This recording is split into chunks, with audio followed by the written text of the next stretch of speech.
65 성경 읽기 새 한글 성경. 오늘 읽으실 성경은 고린도전서 15장부터 고린도후서 1장까지입니다. 고린도전서 15장 그리스도의 부활. 형제자매 여러분, 내가 여러분에게 좋은 소식으로 전했던 복음을 여러분에게 환기시켜 드립니다. 그 복음을 여러분도 전해받았으며 그 복음 안에서 여러분도 서 계십니다. 그 복음을 통해서 여러분도 구원받습니다. 내가 여러분에게 좋은 소식으로 전한 그 말씀을 굳게 잡고 있으면 말입니다. 그렇지 않으면 여러분은 헛되이 믿은 것이 되고 말 겁니다. 나도 전해받은 것을 내가 여러분에게 최우선으로 전해드렸으니까요. 그리스도께서 우리 죄를 위하여 성경대로 죽으셨다는 것과 그분이 무덤에 모셔졌다는 것과 3일째 날에 성경대로 일으킴받아 살아나셨다는 것과 게바에게 나타나 보이셨고 다음으로는 열둘에게 나타나 보이셨다는 것을 말입니다.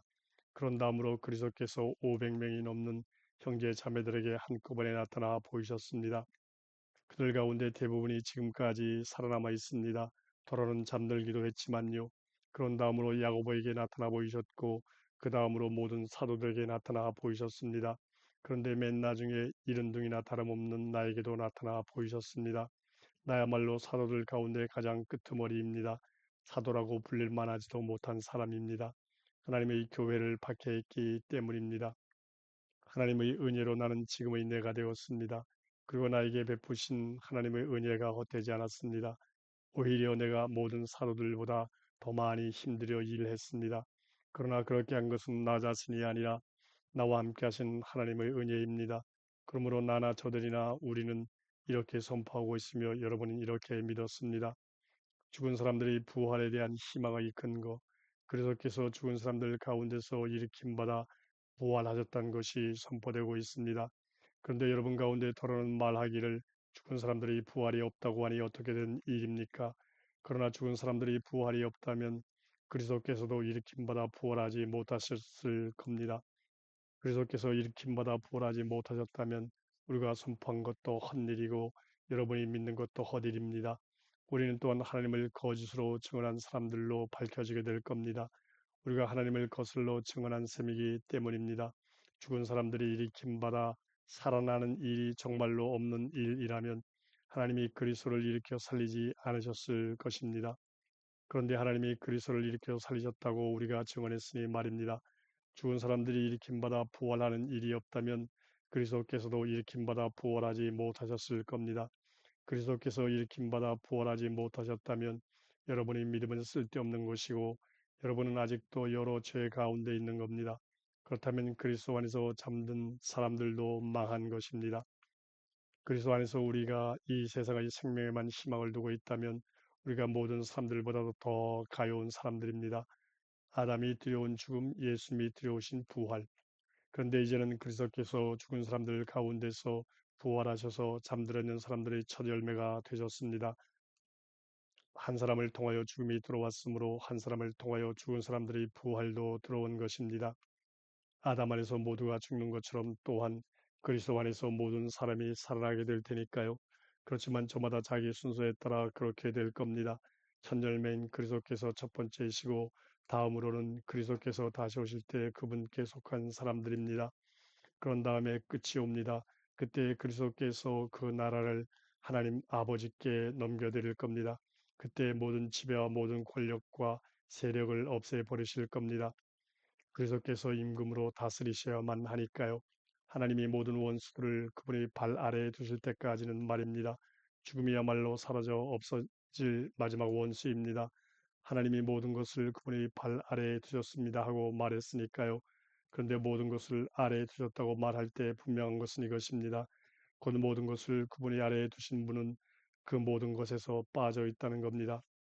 모든 것이 아들이 아래에 놓이게 될 때 그때 아들 자신도 모든 것을 자기 아래에 두신 분 아래에 놓이게 될 겁니다. 이렇게 해서 하나님이 모든 것들 가운데서 모든 것이 되도록 하시려는 것입니다. 부활에 대한 믿음의 바탕을 두고 살아라. 그렇지 않다면 죽은 사람들을 위해서 세례받는 사람들은 뭘 하겠다는 것일까요? 죽은 사람들이 부활하는 일이 전혀 없다면 왜 그 사람들은 죽은 사람들을 위해서 세례까지 받는 겁니까? 왜 우리 자신들도 매 시간 위험을 무릅쓰고 있습니까? 나는 날마다 죽습니다. 형제 자매 여러분, 그래서 예수 우리 주님 안에서 품고 있는 여러분에 대한 나의 자랑을 걸고 맹세합니다. 내가 에페소서에서 맹수와 싸웠다고 한들 인간적인 동기에서 그렇게 했다면 그것이 나에게 무슨 소용이겠습니까? 죽은 사람들이 부활하는 일이 없다면 그러면 먹고 마십시다. 내일이면 우리가 죽을 테니까요.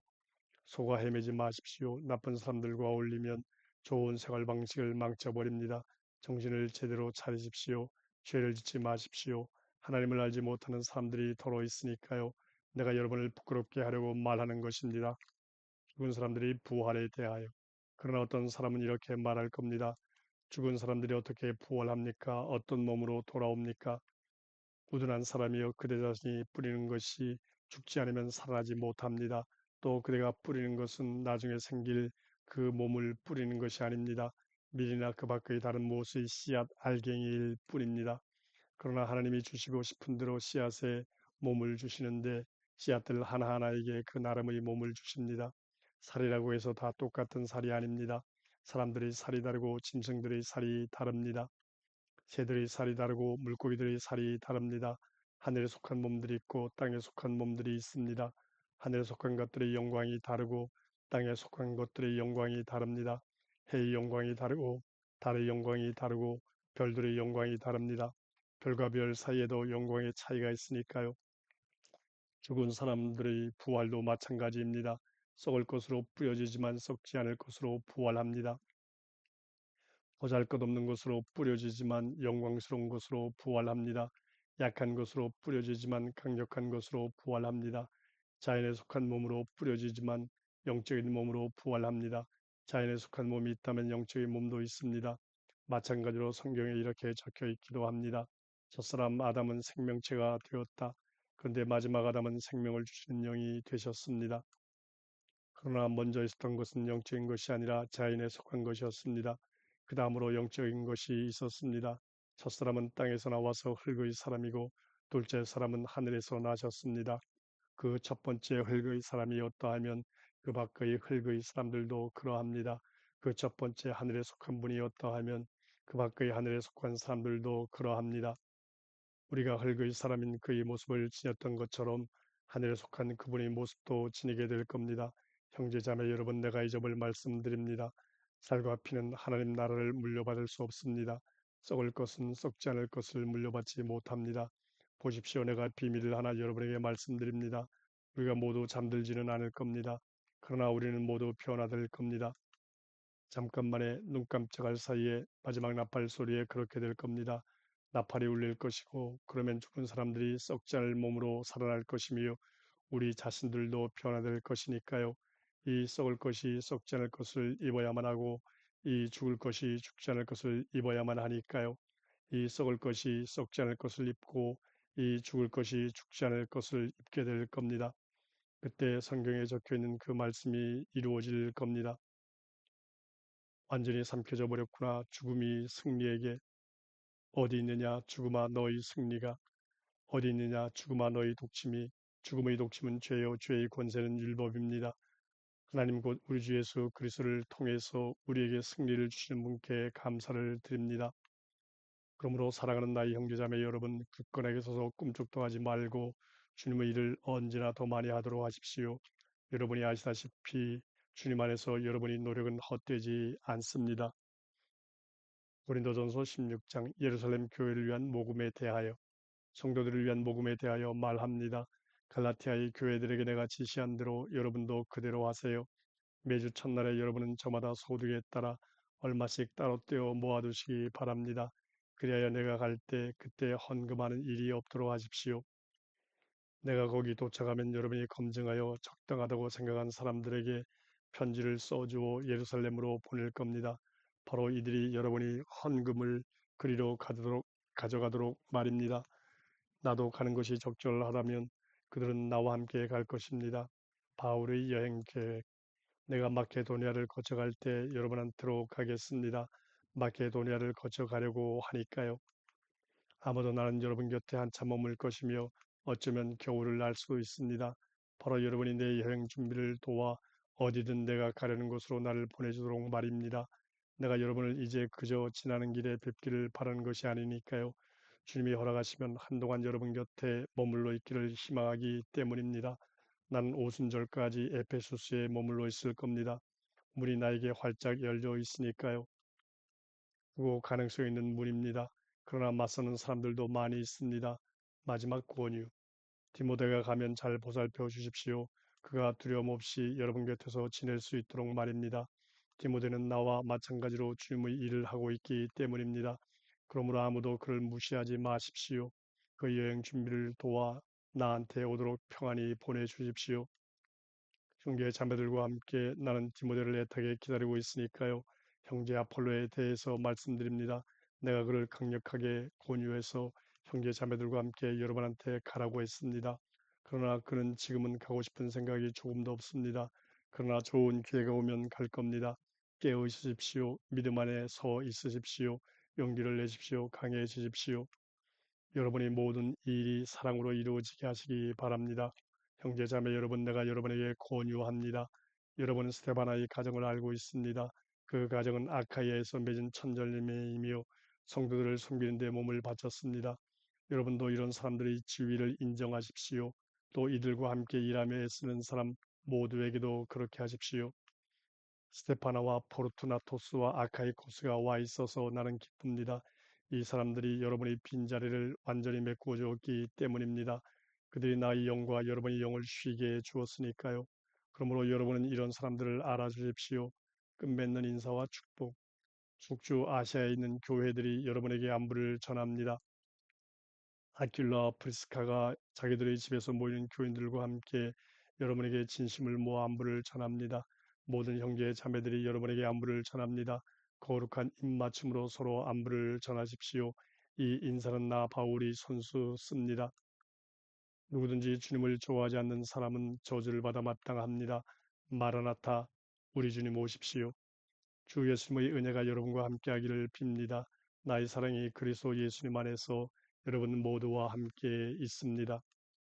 고린도후서 1장 자기소개와 인사.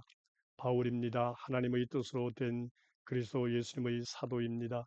나와 형제 디모데가 코린토에 있는 하나님의 교회와 온 아카이아에 있는 모든 성도들에게 이 편지를 보냅니다. 은혜와 평화가 여러분에게 하나님 우리 아버지와 주 예수 그리스도께로부터 내리기를 빕니다. 위로와 구원을 베푸시는 하나님께 드리는 찬양 받으시기를 빕니다. 하나님이시요 우리 주 예수 그리스도의 아버지께서는 그분은 애처롭게 여기는 아버지이시고 온갖 위로를 주시는 하나님이십니다. 그분은 우리가 온갖 큰 어려움에 시달릴 때 우리를 위로해 주셔서 우리가 온갖 큰 어려움에 시달리는 사람들을 위로해 줄 수 있게 해 주십니다. 우리 자신들이 하나님께 받았던 그 위로를 통해서 말입니다. 그리스도의 고난이 우리에게 넘쳐나는 것처럼 그렇게 그리스도를 통해서 우리가 받는 위로도 넘쳐나기 때문입니다. 우리가 큰 어려움을 당한다면 그것은 여러분이 위로받고 구원받게 하려는 것입니다. 또는 우리가 위로를 받는다면 그것은 여러분이 위로를 받게 하려는 것입니다.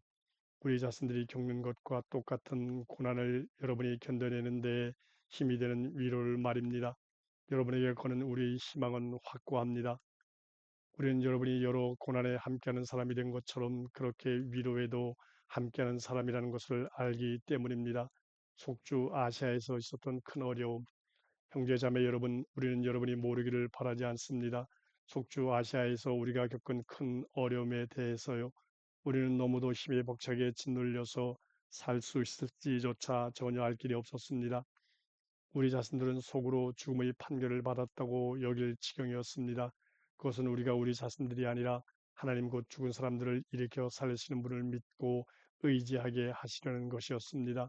하나님은 우리를 이렇게 엄청난 죽음에서 건져내 주셨으며 앞으로도 건져내 주실 겁니다. 우리는 그 하나님께 희망을 걸었습니다. 앞으로도 또 건져내 주실 것이라고요. 여러분도 우리를 위해 매달려 기도함으로써 함께 힘을 보태 주십시오. 그러면 많은 사람의 기도를 통해서 우리한테 베푸신 은혜를 두고 많은 사람들이 우리에 관하여 감사드리게 될 것입니다. 바울의 원래 여행 계획, 우리 자랑거리는 이것입니다. 우리 양심이 증언하는 것입니다. 곧 우리가 세상에서 살아갈 때 하나님으로부터 오는 단순함과 정직함으로 또 사람의 지혜가 아니라 하나님의 은혜로 행했다는 것입니다. 여러분에 대하여는 더더욱 그랬습니다. 우리가 여러분에게 써보내는 것에 다른 숨은 뜻은 없습니다. 여러분이 읽고 깨닫게 되는 그대로입니다. 내가 희망하는 것은 여러분이 끝까지 알게 되는 것입니다. 여러분이 이미 우리를 부분적으로는 알고 있듯이 말입니다. 그리하여 우리 주 예수님의 날에 우리가 여러분이 자랑거리가 되기를 희망합니다. 여러분이 우리 자랑거리이기도 한 것처럼요. 나는 이런 확신을 품고 먼저 여러분한테 가기로 작정했습니다. 여러분이 두 번 은혜를 누리게 하려는 것이었습니다. 여러분을 거쳐서 마케도니아로 갔다가 다시 마케도니아로부터 여러분한테로 와서 여행 준비에 여러분이 도움을 받아 유대하로 가려고 했던 것입니다. 그러므로 이것을 작정할 때 내가 변덕을 부렸겠습니까? 또는 내가 작정하는 것을 사람 생각을 따라서 작정하고 그래서 예예 했다가 다시 아니요 아니요 하겠습니까? 하나님은 신실하신 분이십니다. 우리가 여러분한테 하는 말은 예 했다가 아니요 하는 것이 아닙니다. 여러분 가운데서 우리를 통해서 곧 나와 실로아노와 디모데를 통해서 선포되신 하나님의 아들 예수 그리스도께서는 예 했다가 아니요 하시는 분이 아니었습니다. 그분에게는 예만 있었습니다. 얼마가 되었던 하나님의 약속은 그리스도 안에서 예가 되니까요. 그래서 우리도 그분을 통해서 아멘 하면서 하나님께 영광을 돌립니다. 여러분과 우리를 그리스도 안에 굳게 세우시고 우리에게 기름 부어 주신 분은 하나님이십니다. 하나님이 또 우리를 인증해 주시고 그 보증으로 우리 마음속에 성령님을 주었습니다. 코린토 방문 계획을 바꾼 이유. 내가 증인해 주시는 분으로 하나님을 모시고 내 목숨을 걸고 말합니다. 내가 코린토로 더 이상 가지 않은 것은 여러분을 아껴서입니다. 우리가 여러분이 믿음의 주인 행세하려는 것이 아닙니다. 우리는 여러분이 기쁨을 위해 함께 일하는 일꾼들입니다. 여러분은 믿음에 굳게 서 계시니까요.